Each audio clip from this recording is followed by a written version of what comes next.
Hello everyone and welcome to the third part of Rainbow Factory. I kind of took a little bit, I was gonna, let me rephrase this.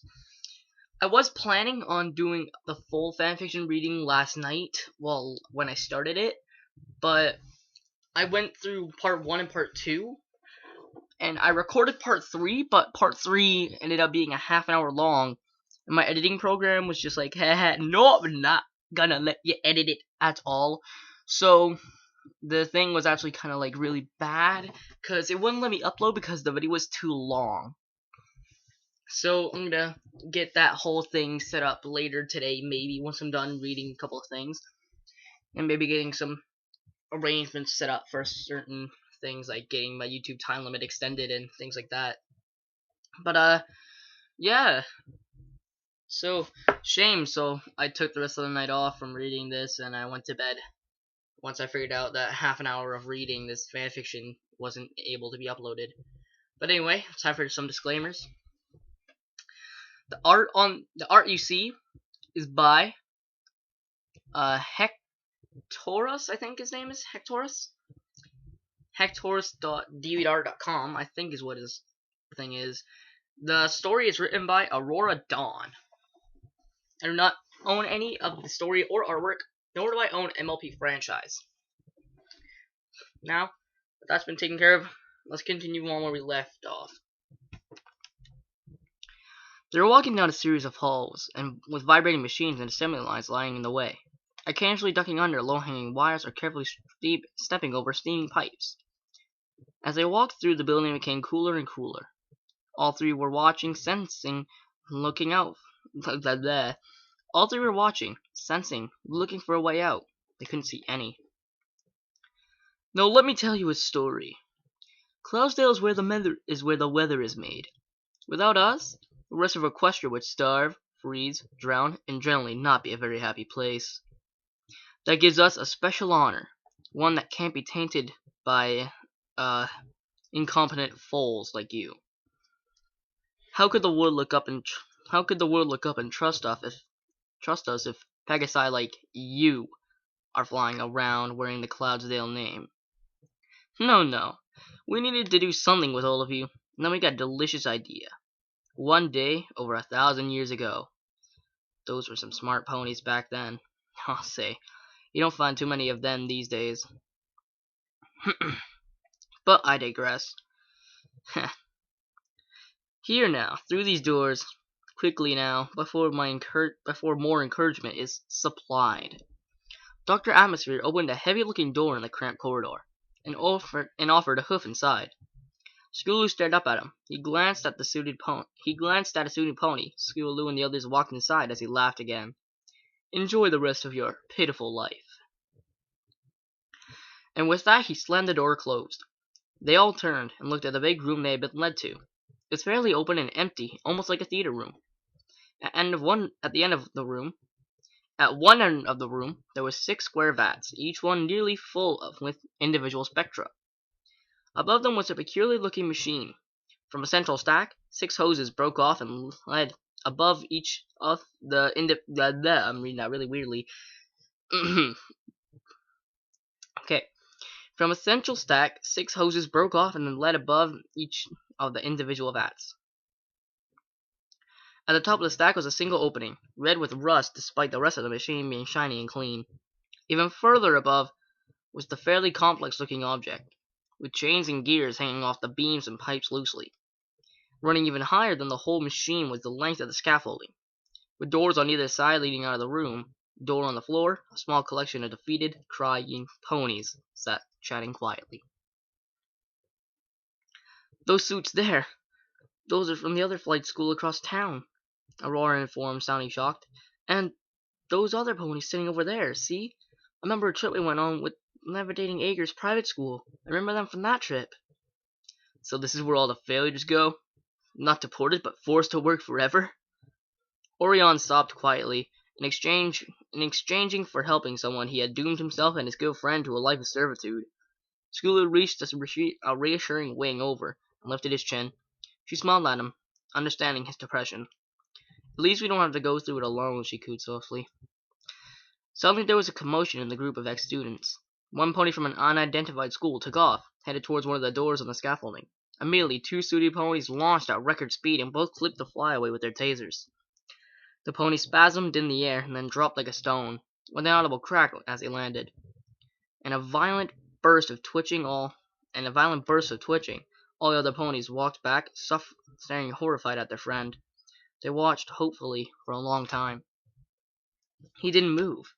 Some cried softly, most others turned away, too far confused to feel any emotions. "I guess that option's out," Aurora quietly said to no one in particular. "But you can't fly right now anyways," Orion questioned. "That medic guy, Patches or whatever he was called, he popped my wings back into their joints and bandaged up where the skin tore. I won't be winning any races, but I can fly again." They slowly walked forwards and joined the group of ponies, looking at each other with an understanding sorrow. "Eyes front and center, you inept mules," one of the Sooty ponies shouted. After the previous display, no one challenged that order, and stared at the scaffolding just as one of the doors opened. How do you ask? Are they up to the task? To which the answer is a simple facility. A few official-looking Pegasi walked in on the scaffolding and turned to look down on the group with disgust. One of them stood onto the small podium set up in the center and began speaking loudly and clearly. "By now you've all clearly determined that you're not going into exile. There's no deportation. There never was. You're in a factory. You will never leave the factory. While you may be called useless, that is not entirely true. You're worthless to the flock as a pony, but you still have purpose. Purpose to all the ponies in this land, far and wide. You get to help us make rainbows. Beautiful, magical rainbows. Doesn't that excite you?" The mysterious announcer grinned aesthetically, taking in all the disgusted looks from every foal in the room below him. "I thought so," he chuckled. "It is such an honor, you know. It leaves every pony entrusted with the task speechless, too. Now, do we have any volunteers?" Again, every pony below glared with hate. One brave pony, a light pink one from Levitating Acres, walked forward a few steps, then yelled, "How could you ever get away with this? How could Celestia or even Luna know about this and tolerate it? It's slavery! It's torture!" "I'll think you find it's more than that." A second official pony walked out from the shadows and up onto the podium. The pony was in a suit and masked. The first pony walked off the podium and allowed the second one to talk. Scootaloo noticed it was the rose-eyed pony from before. She watched more intently now. The voice was familiar. 1,000 years ago, when Celestia banished Luna from Equestria and sent her to the moon, she was charged with 3 tasks. She was originally in charge of raising the sun and showering the land with rainbows. But with the moon being an additional task, she had to hand down the responsibility to rainbows. Celestia entrusted the Pegasi of Cloudsdale to make the rainbows for her. From then on, for the first dozen years, we were given powerful unicorns to help create spectra. Spectra is a pure pigment, pure color. Everything is full of spectra, but you can't just harvest it. You can never separate color from an object. So it was made artificially with magic. The masked pony never took her eyes off the brave pink one. That is, until our top engineers made a breakthrough. They discovered an ingenious way to extract pigment, and it was so beautiful even a simple machine could do it. But it couldn't be done with just anything. The conditions had to be right. "What did these horrible people do?" the pink Pegasus screamed, growing angrier by the minute. The mysterious pony whipped off her mask, unveiling more than her rose eyes. Her skin was a light cyan, and her mane was gorgeous rainbow. Several of the fillies gasped. Scootaloo's knees weakened as it hit her. It was Rainbow Dash. Scootaloo's thoughts raced through her mind, and the room started spinning. It couldn't be. An evil twin, maybe, or had some neglected sister. Rainbow Dash couldn't be this evil. She was her friend, her mentor, her only family, even if not by blood. How was all she could think. It had to be live ponies. Only in ponies where magic and spectra ran freely together. Rainbow Dash threw her head back and laughed maniacally. Only then could the spectra be separated. And it was such a beautiful idea, such a wonderfully horrible idea. It worked so well. We could create exponentially more rainbows of better quality with real spectra. And it finally gave us a way to prevent Cloudsdale from being tainted by all those horrible Pegasus that can't fly. Scootaloo couldn't take it. While all the other ponies were exclaiming their disgust and fear, running and screaming him for where they came in, backing off as soon as the 2 ponies surrounded them and herded them back into the center of the floor. Scootaloo couldn't take it anymore. "I thought you loved me!" she waited, cutting Rainbow Dash's laughter short. "Huh?" She turned and noticed the amber orange Pegasus. "I thought you loved me! How could you do this to me? I thought you cared for me. After all the help, all my life, you treated me like a little sister. And I treated you like my big sister. You were my big sister. You were the only family I've ever had, and you knew it." Tears were pouring down her face, now obscuring her vision again. Her throat hurt from the crying and shouting, but she couldn't stop. After everything, you're just gonna let me die? I tried so hard for you." She stared at the floor for a moment. Every pony was silent. Then Scootaloo looked up slowly, and while she couldn't see for the sadness in her eyes, she looked straight at Rainbow Dash's, straight into those rosy eyes, past them and deep into Rainbow Dash herself. "I thought you loved me." Rainbow Dash turned the look. Her eyes revealed no emotion, no love, no care, only apathy. Slowly, however, they glared up at Scootaloo. Pure, seeing hate erupt from Rainbow Dash's mouth as she screamed in return. "I did love you! I tried so hard for you! I taught you everything I knew, in hopes you would pass your test. You had it in you, kid. I knew what they did here, ever since I performed that sonic rainboom, and they approached me.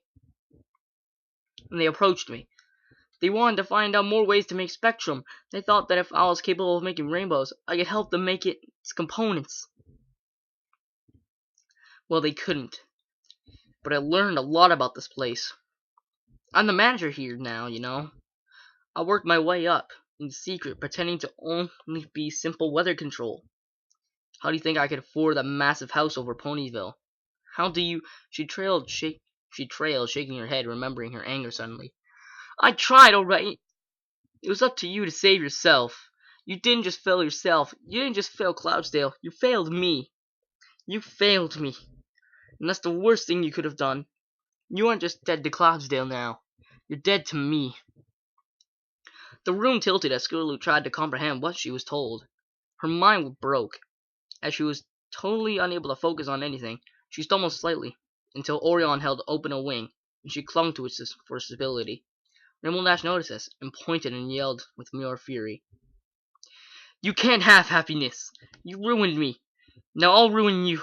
Workers, the brown one there! Him first!" "No!" Scootaloo, Aurora, and Orion. "No!" Scootaloo, Aurora, and Orion all jumped. Sooty Ponies cornered Orion, pushing the other 2 to the side. He tried to leap out of the way to run, but one of the stallions spun around and kicked at him. The hoof connected to his shoulder, and Orion collapsed with a shout. "Get back!" Get back! More suits yelled at Aurora and Scootaloo as they dragged the whimpering Orion to the front of the room. The giant machine at the back started humming to life, as the assembly of chains lifted up to the top and moved towards the floor. Every pony noticed they were shackles now, and the suits collapsed Orion onto them. Braving a look up, he turned to Scootaloo. "Don't worry, Scoots. I love you. Goodbye." "Goodbye, Orion," Scootaloo gasped. I love you too." With that, the chains pulled tight and lifted the brown Pegasus all the way up to the gears. The chains grew taut and stretched each of Orion's limbs straight up and down. Alright, I think that's where I'm going to end part 3 of Rainbow Factory. Now, I think I did say in the last episode that this part was going to be a little bit more interesting, now that a core character that surprises almost everyone that doesn't know the story already, is introduced. It's really, really, interesting and everything. But I guess the people that are watching this video, I guess they already know who it is because of the picture that's being shown on the screen. But, whatever. But anyway, I hope you guys liked this episode of Rainbow Factory reading. I will be coming out with part 4. I think part 4 might be the final part soon, actually. So I guess I'll see you guys in the next part. I'll talk to you guys whenever I make Rainbow Factory part 4. See ya.